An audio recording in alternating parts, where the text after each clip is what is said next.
Live from downtown Detroit, Local 4 News at 11 starts now. We begin with a live look at Exact Track 40 radar. The forewarned weather team tracking a wet Thursday night across Metro Detroit. Thanks for joining us, everybody. I'm Kimberly Gill. I'm Devin Skilling. Get right over to forewarned meteorologist Ron Hilliard and for Kim Adams tonight with a look at what it's like out there. Ron. It's been a mess all day, Devin and Kimberly. We've had the fog, the mist out there. Well, now the rain is moving in, light in most places, but it's going to become a little bit heavier. Visibility still an issue with the fog.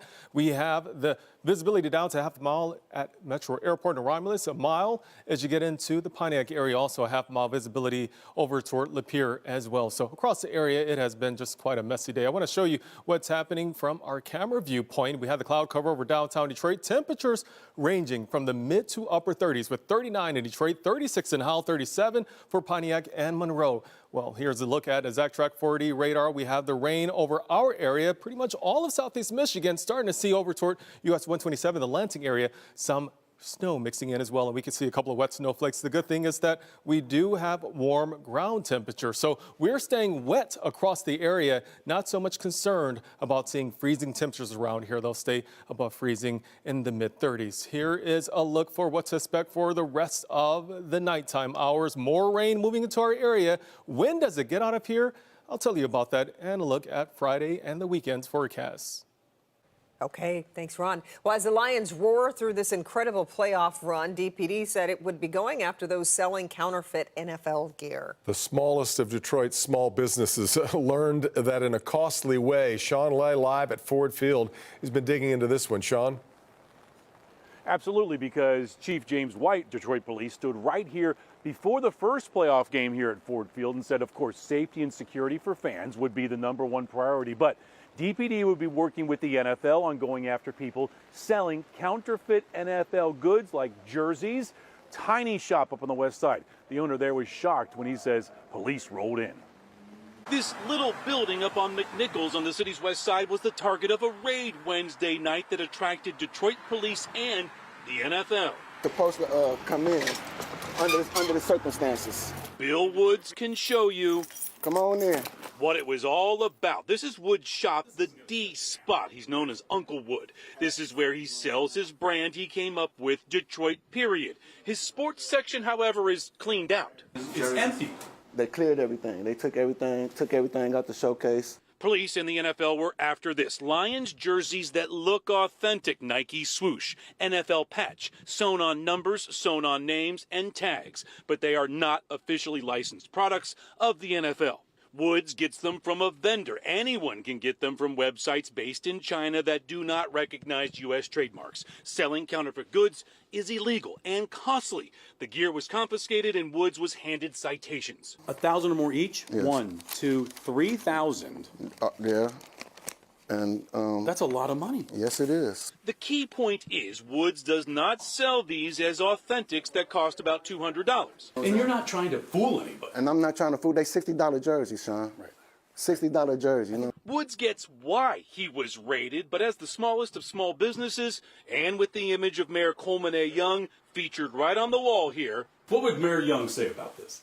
He would be, well, that's a good question. One thing Coleman Young did was make sure that black businesses strive in the neighborhood. He said, quit picking on Uncle D, Uncle Wood, yeah. Uncle Wood.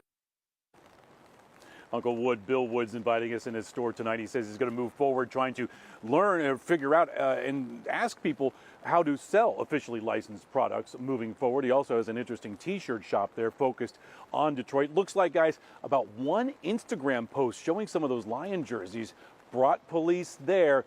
And guys, look, we see this stuff, suburbs and city, liquor stores, gas stations, NBA and NFL jerseys, just about everywhere. All the We're like time. that. Sean, Purses, everything. Yeah. You know. Not everybody needs That's right. social media attention, though, right? Yeah, wow. All right, Sean. That's right. Well, we are wondering tonight if day 2 will match the intensity of day 1 in the Jennifer Crumbley trial. The mother of the Oxford High School shooter charged with involuntary manslaughter for her son's actions. Paula Tutman was in the courtroom today as the prosecution and defense began laying out their cases.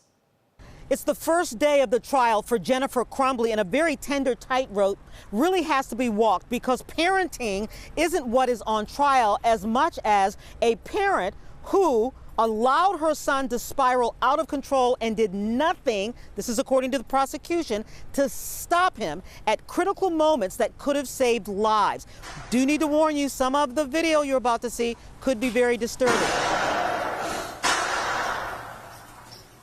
Video shared by proud parents of a son mastering target shooting or a calculating killer practicing to perfection. Jurors will need to decide after seeing video in court of Ethan Crumbley, referred to in court henceforward as the shooter, of social media shared between his parents as he honed his skills at various shooting ranges using various guns.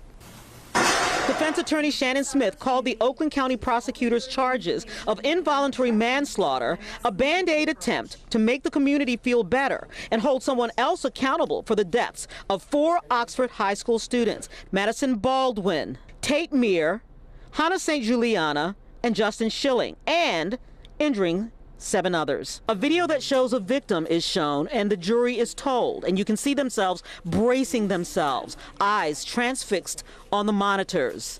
Media is told to turn off our cameras. All of a sudden, you can see students are running. Jurors watch intently, and then you hear Jennifer sniffling loudly. That's Tate. She starts to cry. Her defense attorney also grabs a tissue to wipe her eyes. It's the first emotion Crumbley has shown.